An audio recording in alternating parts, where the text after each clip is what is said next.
Bienvenidos a la clase del día de hoy, la cual tiene el siguiente derrotero. Fase 1, presentación. Fase 2, inicio. Fase 3, el desarrollo. Y fase 4, el cierre. Fase 1, presentación. Esta clase que presentamos el día de hoy es con el objetivo de aprender en casa y es auspiciada por el Instituto para la Investigación Educativa y el Desarrollo Pedagógico, IDEP, Bogotá. El día de hoy queremos compartir la clase relacionada con la ley combinada de los gases en el funcionamiento de la implosión en los materiales plásticos y metálicos.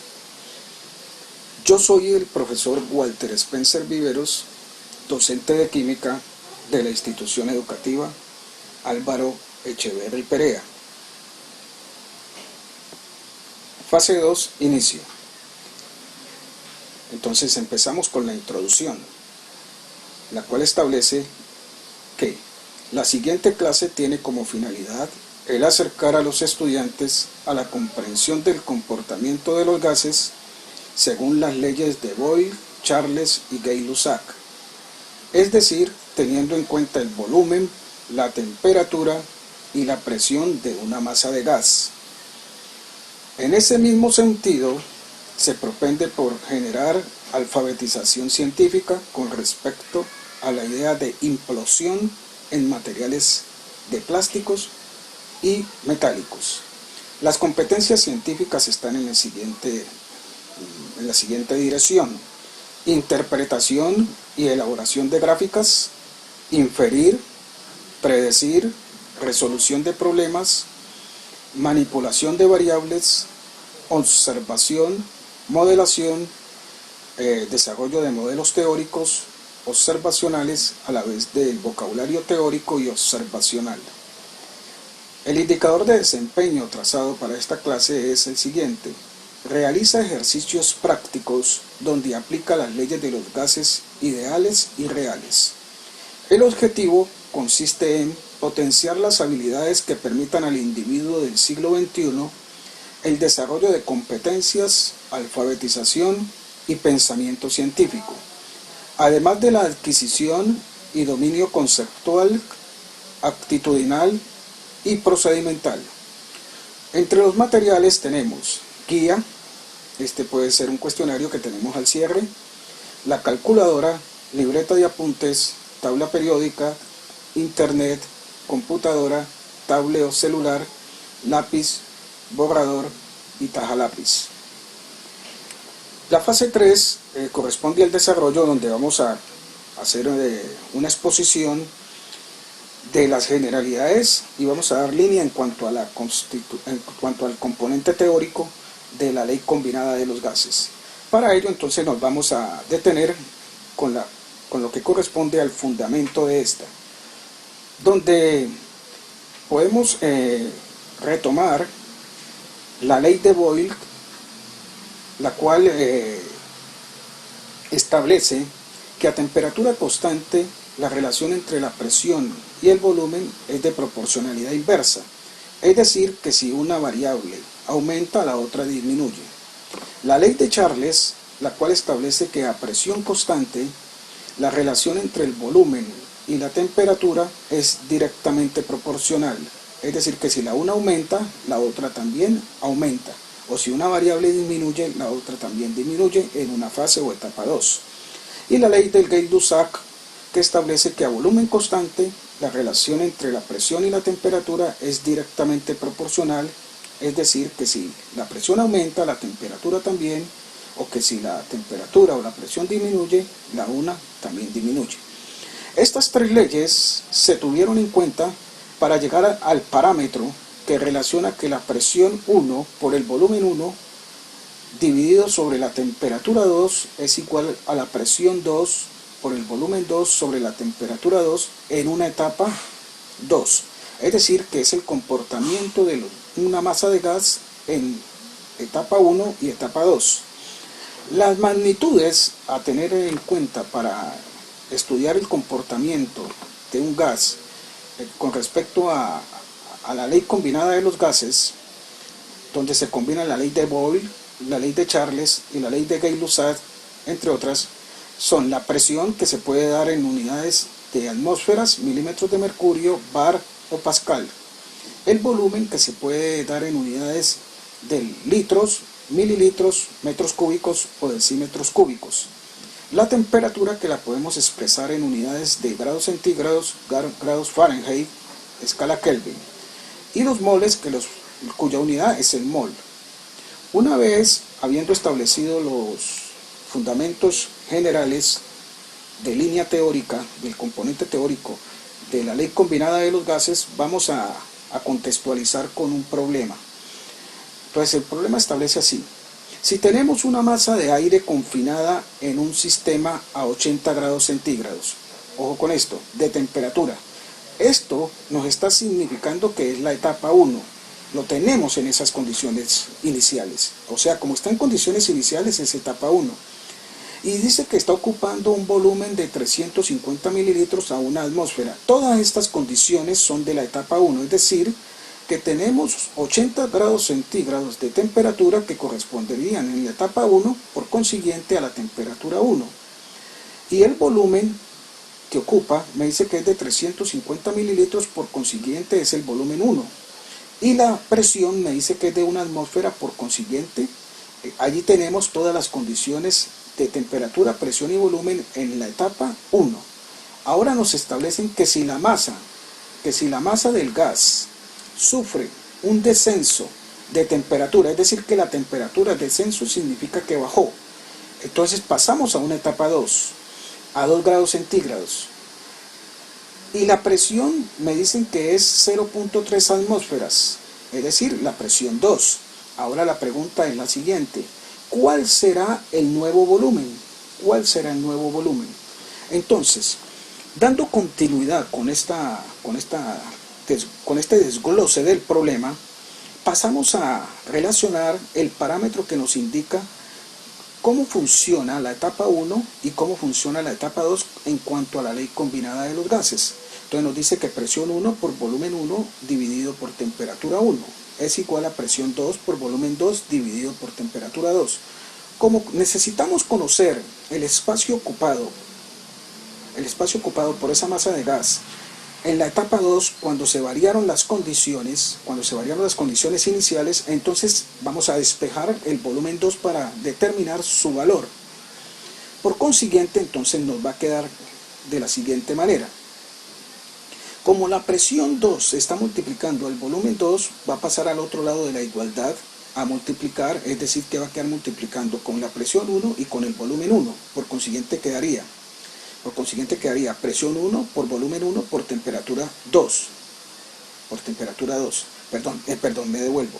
La presión 2 que está multiplicando al volumen 2 pasa al otro lado de la igualdad a dividir. Y la temperatura 2 que está dividiendo pasa al otro lado a multiplicar. Por consiguiente, entonces me va a quedar temperatura 2 por presión 1 por volumen 1. Y como la presión está multiplicando el volumen, pasa a dividir. Entonces me va a quedar presión 1, volumen 1 por temperatura 2, dividido entre la temperatura 1 por la presión 2 que pasó a dividir. Reemplazando o sustituyendo en el problema, nos va a quedar expresado de la siguiente manera: volumen 2 será igual la presión 1, que equivale a una atmósfera, el volumen 1, que equivale a 350 mililitros, y la temperatura 2, que equivale a 2 grados centígrados, dividido entre la temperatura 1, que es de 80 grados centígrados, por la presión 2, que es de 0.3 atmósferas. Vamos a hacer el siguiente procedimiento. Tenemos una división y multiplicación al mismo tiempo, y tenemos atmósferas en el denominador y atmósferas en el numerador. Entonces las cancelamos. Tenemos grados centígrados en el numerador y grados centígrados en el denominador como unidades, también se cancelan, y la unidad que nos queda es mililitro, que es una unidad que habíamos dicho en la conceptualización de generalidades y de línea teórica, que corresponde al volumen. El cancelar las unidades correspondientes y que me dé la que debe de ser en cuanto a la que se expresa la que nos están solicitando, significa que el problema está siendo bien direccionado. Por consiguiente, al multiplicar 1 por 350 por 2, el resultado será 700 mililitros en el numerador. Y en el denominador 80 por 0.3, el resultado será 24. Al dividir esta fracción, recuerde que una fracción se resuelve como una división, 700 entre 24, el resultado será 29.1 mililitros en mililitros. Ese será el valor del volumen 2. Obsérvese que el volumen disminuye. Es decir, que tiene una relación de que como el volumen 1, la temperatura 1 y la presión 1 eran mayores, al disminuirlas en una etapa 2, estas disminuyen. Una relación de proporcionalidad también directa. O sea que el espacio ocupado por esta masa de gas va a ser inferior. Ahora nos hacen otro cuestionamiento de pregunta aquí. Recordemos que la metodología de nuestra institución educativa en las ciencias naturales en general, y el caso particular de la enseñanza de la química, corresponde al buscar respuestas a preguntas. Por eso actuamos con esta coherencia y hacemos muchas preguntas y esperamos que la clase se desarrolle a través de un aspecto dialógico donde hay mucho debate con respecto a buscar solución a estos interrogantes. Entonces, conceptualizamos con respecto a la nueva pregunta. ¿Qué puede suceder con el sistema si es de plástico o aluminio? Si es de plástico o aluminio, al descender la temperatura tan drásticamente, puede suceder que la presión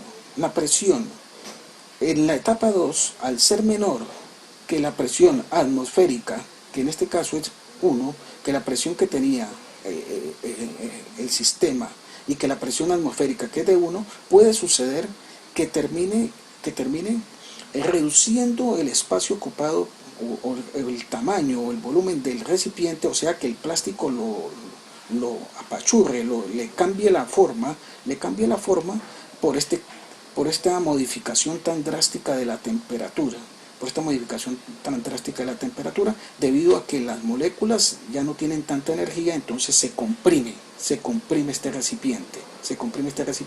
Y esto hay que tenerlo con mucho cuidado y es aplicado en muchos sistemas de tanques cuando son elaborados con polietileno o de plástico o de aluminio. No se puede descender tan drásticamente la temperatura y se tiene que jugar con estas variables, puesto que eso conduciría a que se deforme el recipiente o el tanque que nosotros tenemos allí. Es una cuestión de ingeniería sencillamente maravillosa, donde podemos permear la alfabetización científica desarrollada aquí. Continuando con esta discusión, vamos a exponer lo que puede suceder y lo que estábamos comentando en la sesión anterior con la implosión de los plásticos y metales. Aquí hemos recreado el trabajo de un compañero de química cuyo link está en la parte superior, donde él ubica un recipiente de plástico y le está insuflando, lo ha dejado que ingrese aire, y con un secador comienza a ubicar energía externa para que las moléculas ganen energía y ganen energía, o sea, a transferir calor. Recuerden que calor el calor es una manifestación de energía en tránsito. Entonces se comienzan esas moléculas a ganar energía, y al ganar energía luego sella o tapa el recipiente y le introduce en una cubeta que tiene agua a menor temperatura que la que tenían las moléculas acá. Por consiguiente se observa que las moléculas van a intentar moverse ocupando todo el espacio posible del recipiente que las contiene, van a establecer choques elásticos entre ellas, es decir, que el volumen va a aumentar cuando hace esto de introducir el aire y de ponerle el secador. con la fuente de energía. Pero cuando la pone en contacto en esta diapositiva número 4, número 4 o 5, observamos que cuando la pone en contacto con un material de menor temperatura, entonces las moléculas comienzan a descender su energía comienza a descender, y al descender la energía, entonces va a variar, va a variar. Las moléculas tienen temperatura, tienen una presión y están ocupando un volumen muy importante, es decir, un volumen temperatura y presión altos, digámoslo así. Pero cuando le ubico un material como hielo o agua, entonces a temperatura ambiente, las moléculas entonces comienzan a bajar o a descender su temperatura, desciende también la presión, y como la presión de la parte interior de este sistema es menor, entonces que la presión externa, entonces esta presión externa ejerce una fuerza por unidad de área o superficie sobre este recipiente y hace que él se deforme, es decir, que aumenta acá la presión, es decir, que la presión de acá, del nivel externo, como es mayor, entonces hace que esto se deforme, puesto que la presión, el volumen y la temperatura del sistema ha descendido con respecto a las condiciones iniciales. Esto se tiene en cuenta, como lo referenciaba en la sesión de la explicación anterior, para no ubicar un sistema que está constituido de plástico o de metal, como por ejemplo aluminio, no ubicarle unas condiciones determinadas de temperatura, de presión y volumen que se baje tan drásticamente, porque puede conducir a la deformación de este recipiente y a la pérdida de mucho material y a un daño que puede ser incalculable. Para el cierre, entonces vamos a exponer lo siguiente. Vamos a establecer con los estudiantes que seleccionen los conceptos claves de la clase y que se resuelva el siguiente o los siguientes problemas. Dice: una masa de gas a 70 milímetros de mercurio ocupa 4.000 mililitros de volumen y se encuentra a 200 grados centígrados. Esa es la etapa 1. ¿Qué podría suceder si la temperatura de este gas es ahora de una atmósfera? De presión y ocupa un volumen de 30 mililitros. Observe que la presión la tengo en unidades diferentes. La tengo en milímetros de mercurio y en atmósferas. Una atmósfera es equivalente a 760 milímetros de mercurio. Con esa relación, pues debemos de hacer la conversión. Nos dice que se debe de expresar el resultado de la temperatura en la escala Kelvin. La escala Kelvin nos establece que para pasar grados centígrados le debemos de sumar 273. Y también nos exponen que, teniendo en cuenta que el material de este sistema es plástico, que se puede predecir. Y sé cuáles son las condiciones que manipularías para que la temperatura del sistema descienda. La tercera situación nos proponen que expliquemos el fenómeno de la implosión en metales y plásticos, y para ello nos podemos ayudar de los links que tiene el profesor del video que presentamos anteriormente, y allí estaríamos afianzando un poco este fenómeno de aplicación en nuestro contexto. No siendo más por el momento, esperamos haber dejado muchas inquietudes, no haber enseñado respuestas, sino dejado muchas inquietudes o preguntas. Muchas gracias por haber participado de esta clase.